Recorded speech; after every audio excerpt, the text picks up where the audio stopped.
Assalamualaikum warahmatullahi wabarakatuh. Lafate ning nasul hadis nggih. Bismillahirrahmanirrahim. Nasul hadis uta iku bab nerangake nasul hadis. Wa mansuhu lan mansui hadis. Ta'rif al-awwalu kawitan iku ta'rifun naskhi. Ta'rifin nasakh. Lughatan utai nasakh dalam ana lughate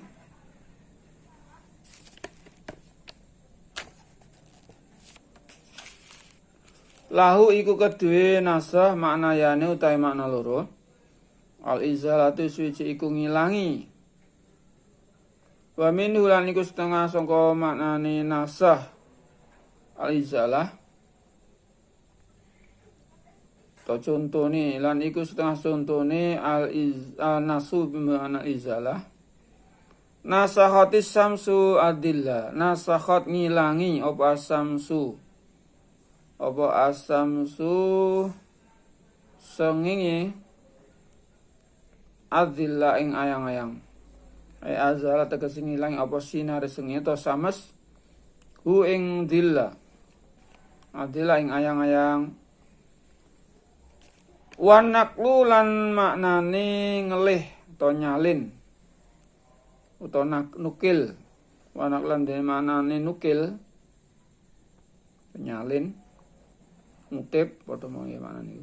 Wa minhu lan iku setengah maknane nasa kliru ya.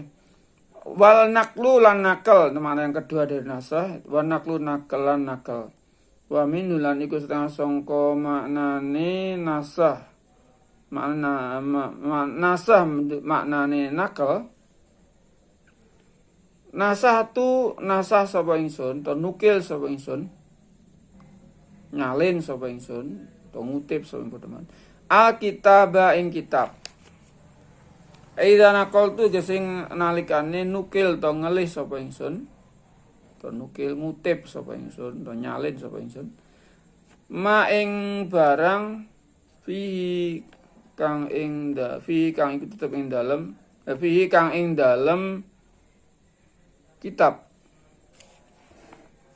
Fakana mongko ana fakaan nasikha kaya setuhune hadis nasih to perkara kan nasih. Dalil nasih iku qad azala teman-teman ngilangi apa nasih al-mansukha ing barang hukum kang denasah. Falif. Terus apa nih? Lafatin apa terus ini?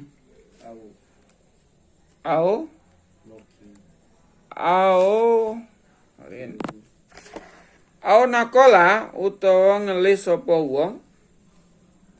Au nakola utawa ngelis apa nasih. Hu ing mansuh ila hukmin akhara ikliru. Wa au nakola utawa nukil sapa to nakola ngelih padha nggih. Nakola ngelih sapa wong hu ing nasih hu ing hukum padha men. Ila hukmin akhara maring hukum kang weneh. Wastilahan lan utawi nane mana nasen dalam mana istilah iku raf'u syar'i olahe ngilangi to ngangkat sapa hukum syari' wong asyari' dene kanjeng Nabi to Allah sapa asyari'u raf'u syar'i ini boleh di masdar itu ya'malu amala fi li raf'u syari'i iku raf'u syari'i wa istilahan nasa dalam ana istilah iku raf'u syari'i oleh ngilangi wong kang gawe syariat tegese Allah ta Rasul hukman ing hukum ngelih atau ngangkat ngilangi minhu sangka syari' mutakodiman ing hukum kang dingin kang dhisik mutaqaddim kang dhisik bihukmin lawan hukum terus nih minhu sangka syari' bi mutaakhirin kang kari. Ini nasyah. Jadi nasyah itu tidak hanya dalam Al-Qur'an. Dan ini merupakan sebenarnya kajian dari kajian usul fikih. Karena usul fikih juga membahas sumber hukum yaitu Al-Qur'an dan hadis. Di mana Al-Qur'an dan hadis itu ada unsur namanya nasyah. Nasyah itu artinya penghapusan hukum dari semula ada kemudian dihapus dengan hukum yang lain. Seperti kalau misalkan kuntu nahaitukum an ziyaratil qabri ala fazurua. Dulu saya pernah, kata Rasulullah, pernah saya melarang kalian untuk berziarah kubur kan awal-awal masa Islam. Tapi sekarang ala fazurua, ingatlah sekarang silakan kalian berziarah kubur.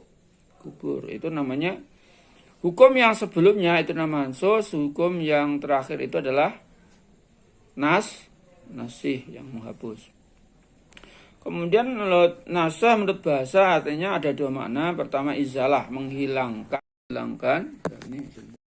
Jadi nasyah itu ada dua makna. Pertama al-izalah artinya menghilangkan. Seperti kalau orang Arab menggunakan kata nasyah. Nasyah khatis syamsu adillah. Artinya nasyah ini matahari, sinar matahari itu bayang ketika pagi.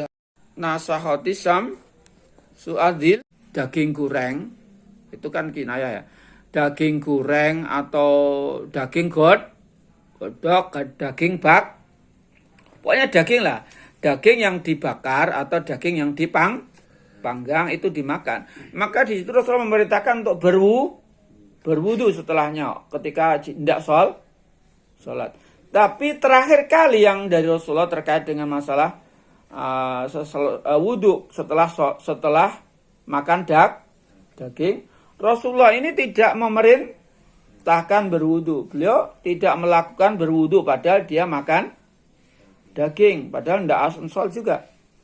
Jadi di sini karena akhir amrain min Rasulullah SAW tarkuludu mimma masabinar. Jadi perkara terakhir dari dua perkara yang berasal Rasulullah, beliau tidak meninggalkan wudu atau tidak berwudu setelah makan daging bakar, daging panggang. Ini berarti ini ada dua hadis dapat di tengarai di sini.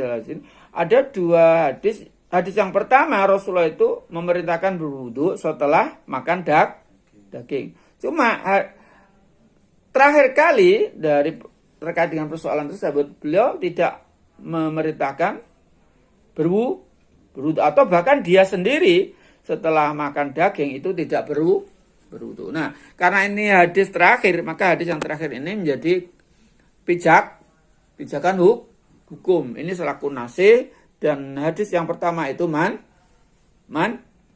mansuh. Kemudian yang ketiga, mungkin larangan itu semula atau perintah berwudu itu hanya sifatnya ta'adub. Ta'adub ya. Ta'adub itu ya hanya untuk menjaga etika. Maksudnya mau sholat ambune daging kan gitu ya. Kemudian yang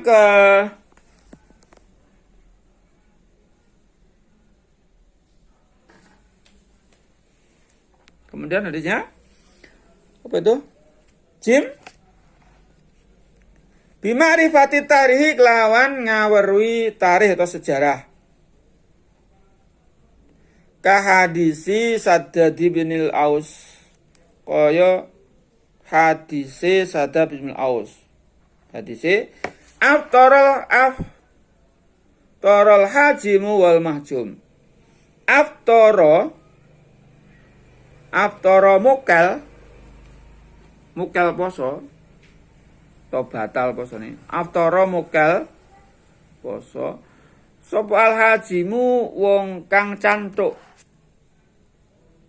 Wong bekam, orang bekam.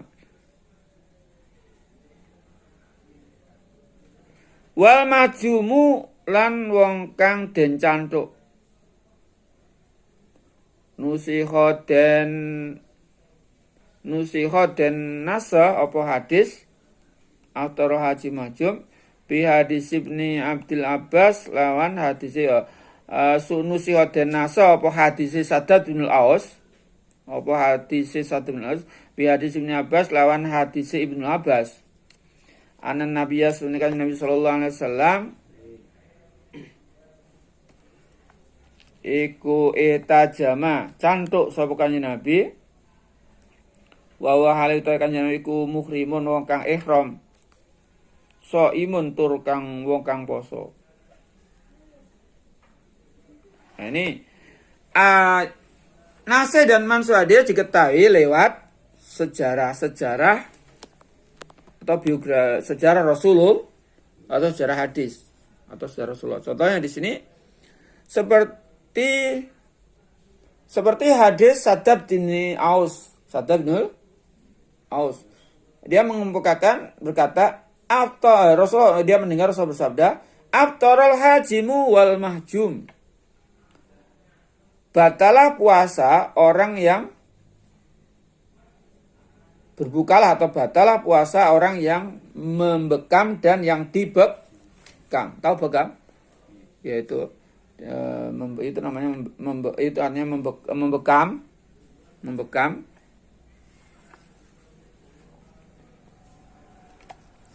atau hajimu wal mahjum. Kemudian hadis Saddad ini dinasah dengan hadis Ibnu Abbas yang mengatakan bahwa Nabi Sallallahu Alaihi Wasallam pernah berbekam padahal saat itu sedang ihram haji dan juga lagi berpuasa. Padahal lagi berpuasa dia berbekam. Tapi dia terus menjalankan puasa. Ketika kita amati dua hadis ini, ternyata hadis Ibnu Abbas itu datang terakhir. Jadi maka hadisnya adalah hadis Nasih, sementara hadis Saddad itu datang lebih awal. Itu hadisnya Mansuh. Jadi berbekam itu tidak membatalkan puasa baik yang membekam maupun yang dibekam. Faqad jaa teman-teman tumuka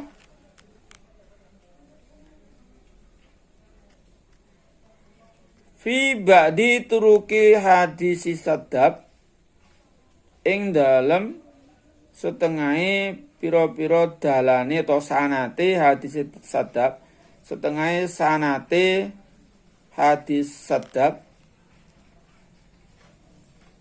Jadi hadis Saddad ini memiliki sanad yang banyak diriwayatkan, tidak hanya meskipun yang dia sendiri meriwayatkan dari kalangan sahabat, kemudian pada jalur tabi'in itu yang meriwayatkan banyak sanadnya bercabang.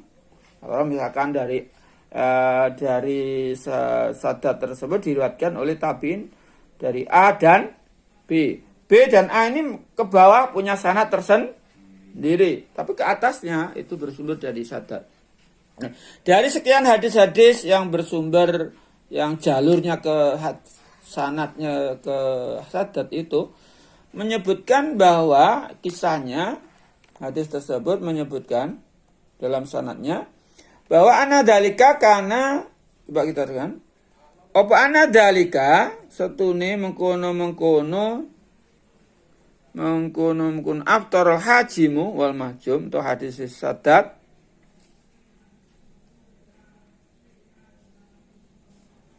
Terus apa?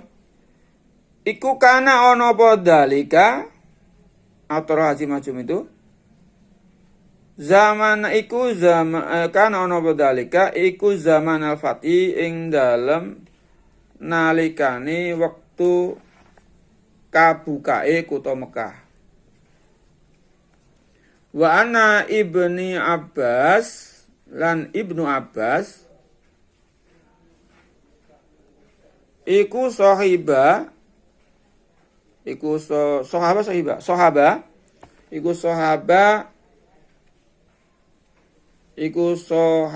ngiringi sapa Ibnu Abbas ing Kanjeng Nabi fi hajatil wada'i dalam haji wada. Haji wada dengan terbukanya kota Mekah, Fatu Mekah itu lebih mana awal? Mana yang lebih dahulu? Yaitu Fatu Mekah. Maka yang diriwayatkan Sadat itu saat Rasulullah mengatakan afdhalul haji majum itu saat Fatu Mekah. Sementara bahwa Rasulullah itu berbekam saat ihram dan berpuasa itu pada waktu haji wada.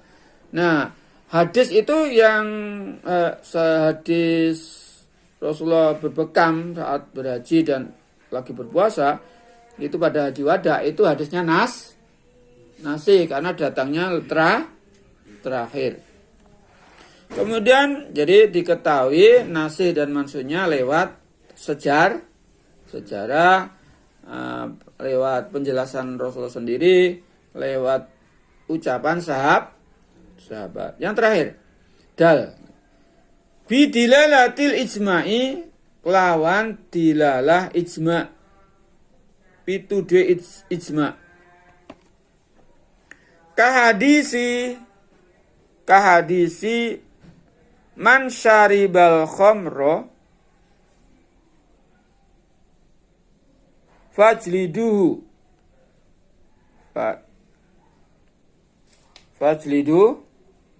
fa in ada fir rabiati faqtulu. Man utai sapane wong hadisi man sariba lahri, man utai sapane wong iku sariba ngombe sapa man, nginum sapa al khamra ing khamr, fajlidu mongkon jilid sapa sira, jadi itu mendera hu ing man saribul khamra, fa in adalah mento baleni sapa man Firob yanti indal kang ambal kang kaping 4 faktulu mongko matenono sapa sira. Matenono sapa sira ing man. Kala ndika sapa Nawawi dalan nuduhake ijma ala nasihi ing atase nasi hadis. Wal terus itu apa? Wal ijma ulan uta ijma iku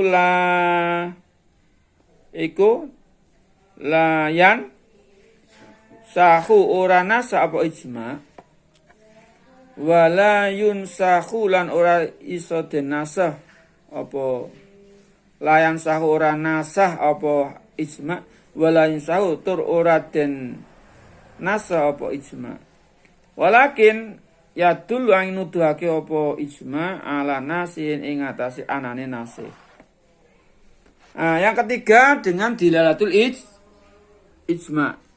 Jadi para sahabat itu menjalankan kadang-kadang suatu sabda Rasulullah itu terkadang lafadznya tidak diketahui, tapi dilakukan secara real oleh para sahabat. Nah ini misalkan di sini contoh bahwa Rasulullah pernah mengatakan bersabda man saribal khamra fajlidu, barang siapa minum khamr maka deralah, jika dia mengulang 4 kali maka bunuhlah.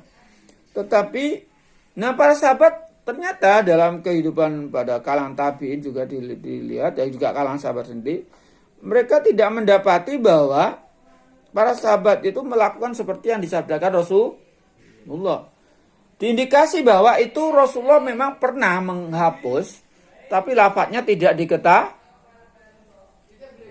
Tapi para sahabat ijma sepakat mereka tidak membunuh orang yang minum khamr hingga keempat kalinya.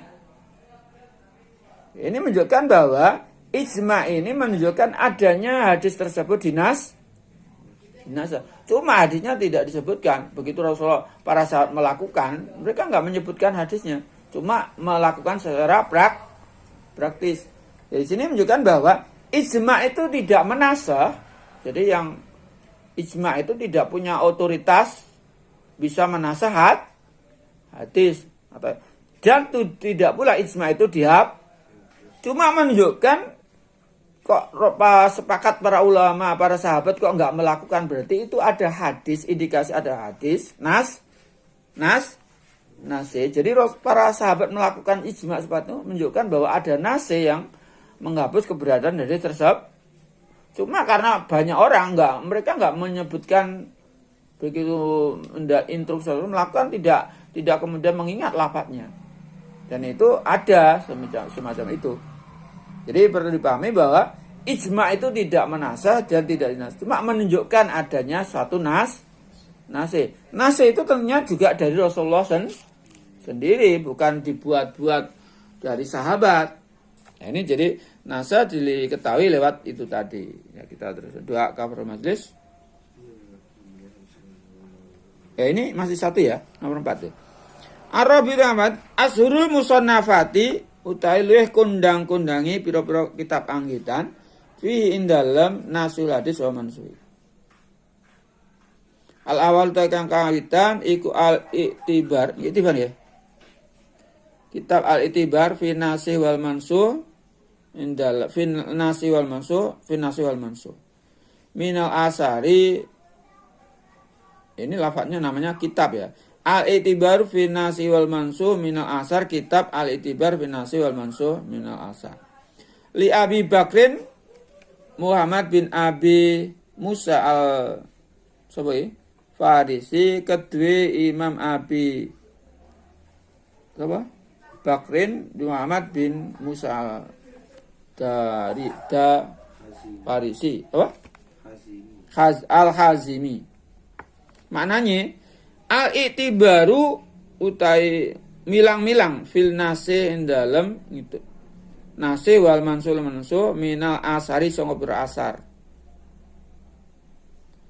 Kemudian asar itu juga bisa juga berarti hadis, bisa juga perbuatan sahabat dan sebagainya. Kemudian berikutnya an-nasi wal mansuhu lil Imam Ahmad, karena nasi dan mansuh diketahui lewat ucapan, di samping juga penjelasan Nabi lewat ucapan sahabat yang mengisahkan tentang perbuatan atau ucapan Rasul. Seperti ucapan tadi Jabir, karena akhirul amrayni min Rasulullah tarkul wudu mimma masatin nar. Maksudnya.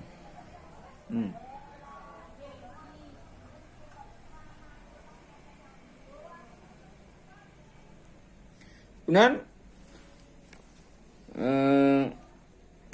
an-nasi wal mansuh lil Imam Ahmad, ya kita teruskan doa kafir majlis. Bismillahirrahmanirrahim.